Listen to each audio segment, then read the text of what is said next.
Oh, hey, didn't see you there. Hi, I'm Peter Jimmy Clark from 22 Foot Drop.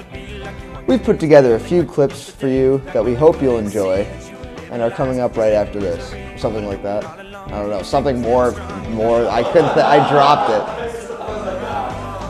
it, but like.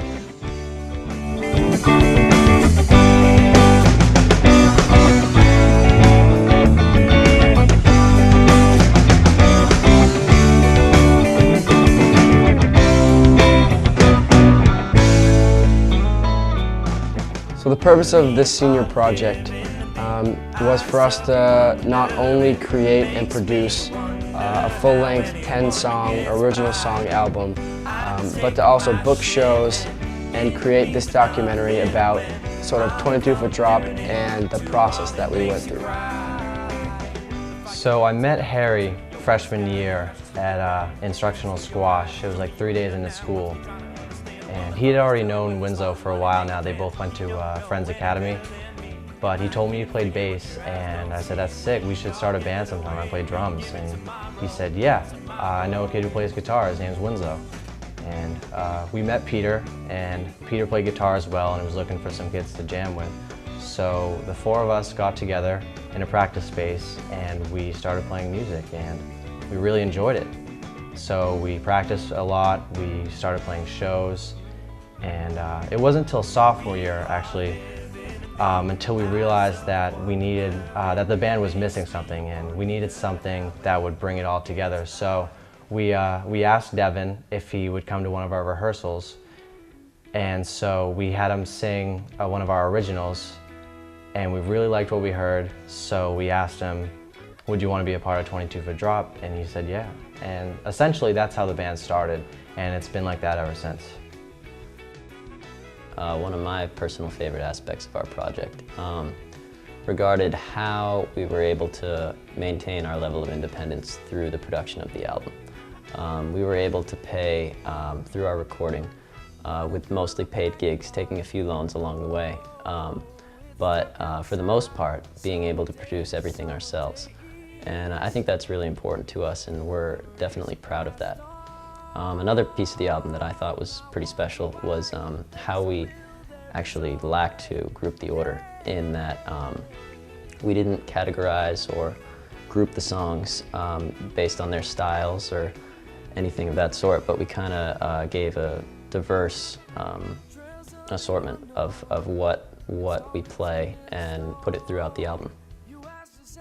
Well, I think it was a really good experience for all of us to record this album, because for the first time we could actually hear our ideas come out and hear them on a CD. And it was really cool to get the strings involved, to get the horns involved. Those are all things I never thought I'd be able to do, and that was really cool for me personally, and I know it was for the rest of the guys. One of the best things and worst things about recording, though, was hearing our stuff come out in a CD, and whether we weren't thrilled with it, we didn't like one part, or it didn't come out the way we thought. It was a great feeling to hear the music, and at the same time you could never really get it perfect the way you wanted it. So that was a good thing and a bad thing at the same time.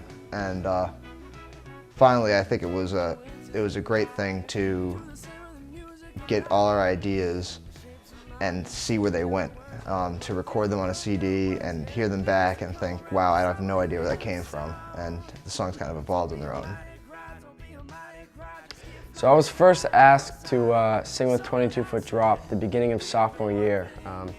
I was kind of an add-on.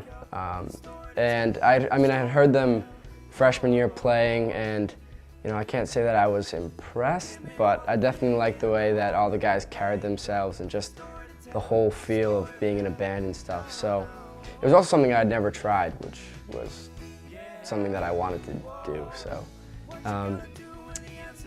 what ended up happening was beginning of sophomore year, Winslow said, oh hey, you're in the Madrigals, you can sing, why don't you come and sing a couple lines for us, and we'll see what happens. And so I sang a couple songs with them, some of their original stuff, so I got to improvise a little bit, and they liked what I did, and I kind of liked singing in that type of atmosphere. It was new for me, and it was a good feel. But anyway, the year went on, and I got a little bit closer with the guys, And one night we were hanging out at Harry's house, and out of the blue, you know, Winslow, being Winslow, he was just like, "Hey Devin, do you want to be in 22 for drop?" And I was like, "Sure." So it kind of took off from there with, you know, it was a rough start for me just because I wasn't used to playing in a live rock band or anything like that. I mean, Madrigals was about as much singing as I did sophomore year, so it was definitely something new for me, but there was a lot of awkward, shaky starts, but I think I ended up working it out, and the guys have also been a great help, and I think that we've come together and the live sound is good now, so I'm just really happy that I got to do this with these guys, and it's been a great experience. A lot of bands name their album after its most popular single.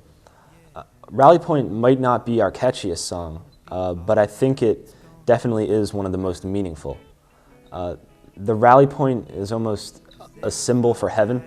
I think a lot of people spend their lives trying to reach some unknown ultimatum, and in the process of doing so, they end up kind of losing track of the things that are really important. One of the messages that we're trying to send with this album is to refocus yourself on those things that really matter, to focus on enjoying life and helping others enjoy theirs. I think music is a great way of sending messages like this. It's been something that we've really been able to rally around ourselves. I hope that other people, when they listen to the album, they enjoy it, but they are also able to kind of rally around it too and pick up on that message.